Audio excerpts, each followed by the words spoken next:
জান্নাতে যাওয়ার পর একজন মুসলিম ব্যক্তি খেয়াল করে দেখলো তাদের এলাকার মুচিরাম দাস সে তার আগে গিয়ে জান্নাতে বসে আছে। তাকে দেখে সে হতভম্ব হয়ে গেল, কারণ সে দুনিয়াতে সারা জীবন শুনে এসেছে মুসলিম ধর্ম ব্যতীত অন্য কোন ধর্মের মানুষ জান্নাতে প্রবেশ করতে পারবে না। তখন সে অবাক হয়ে তাকে জিজ্ঞেস করলো, কিরে রামদাস, তুই জান্নাতে আসলি কেমনে? তুই তো দুনিয়াতে হিন্দু ছিলি। রামদাস তখন উত্তরে বলেন, আমি হিন্দু ছিলাম ঠিকই, তবে গোপনে ঈমান এনেছি। আমার উপর অনেক চাপ ছিল তাই আমি প্রকাশ করিনি, তবে আমি গভীর রাতে আল্লাহ তাআলাকে ডেকে চোখের পানি ফেলেছি। এই আমলটি হয়তো আল্লাহ তাআলার পছন্দ হয়েছে, তাই তিনি আমাকে জান্নাত দান করেছেন। জাহান্নামে প্রবেশ করার পর এক ব্যক্তি কিছুদূর যাওয়ার পর দেখলো দুনিয়ায় থাকা এক বিশাল হুজুর সে জাহান্নামের আগুনে পুড়ছে। লোকটি তখন অবাক হয়ে জিজ্ঞেস করলো, হুজুর আপনি জাহান্নামে কেন? আপনি দুনিয়া থাকতে আমাদেরকে পরামর্শ দিতেন আর সেই অনুযায়ী আমরা কাজ করতাম, আর আজকে আপনি জাহান্নামের আগুনে পুড়ছেন কেন? হুজুর তখন উত্তরে বলেন, আমি সবাইকে উপদেশ দিতাম ঠিকই, তবে আমি অনেক আমল করতাম না। আমি দুনিয়ায় থাকা অত্যাচারী শাসকদের সাথে হাত মিলিয়ে ইসলামের 12টা বাজিয়েছিলাম, অত্যাচারী শাসকদের দালালি করে তাদের ক্ষমতায় বসিয়েছিলাম।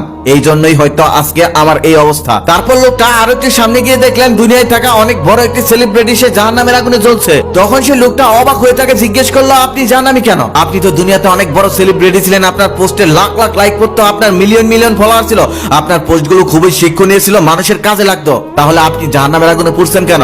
সেলিব্রিটি তখন উত্তরে বলেন, আমি সুন্দর সুন্দর পোস্ট করতাম তবে নিজে আমল করতাম না। আমি পোস্ট করতাম শুধু দুনিয়াতে সেলিব্রিটি হওয়ার জন্য।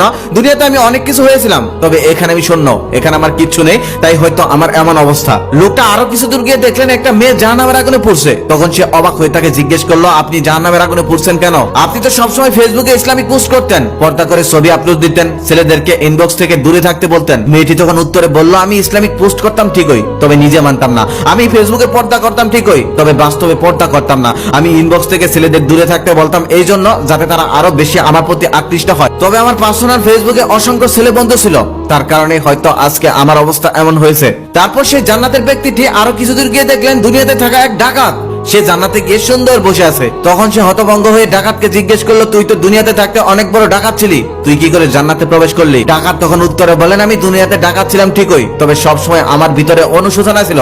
আমি সবসময় ভাবতাম পৃথিবীর সব থেকে খারাপ মানুষ আমি সবসময় আল্লাহকে ভয় করতাম। মৃত্যুর আগে আমি আল্লাহর কাছে তওবা করেছিলাম, যা আমার আল্লাহর আমি ছাড়া আর কেউ জানে না, তাই হয়তো সে আমাকে জান্নাত দান করেছেন। আবার জাহান্নামে প্রবেশ করা সেই ব্যক্তিটি দেখলেন দুনিয়ায় থাকা এক ইমানদার সে জাহান্নামের আগুনে দাউ দাউ করে পড়ছে। তখন সে তাকে জিজ্ঞেস করলো, আপনি তো দুনিয়াতে ইমানদার ছিলেন, তাহলে আপনি কেন জাহান্নামের আগুনে পুড়ছেন? লোকটি তখন উত্তরে বলেন, আমি দুনিয়াতে ইমানদার ছিলাম ঠিকই, নামাজ কালাম সবকিছুই করতাম, তবে মৃত্যুর আগে আমি একটা খারাপ কাজে জড়িয়ে পড়ি। ঠিক সেই মুহূর্তে আমার মৃত্যু হয়, যার কারণে মহান আল্লাহ তাআলা আমাকে জাহান্নাম দিয়েছেন।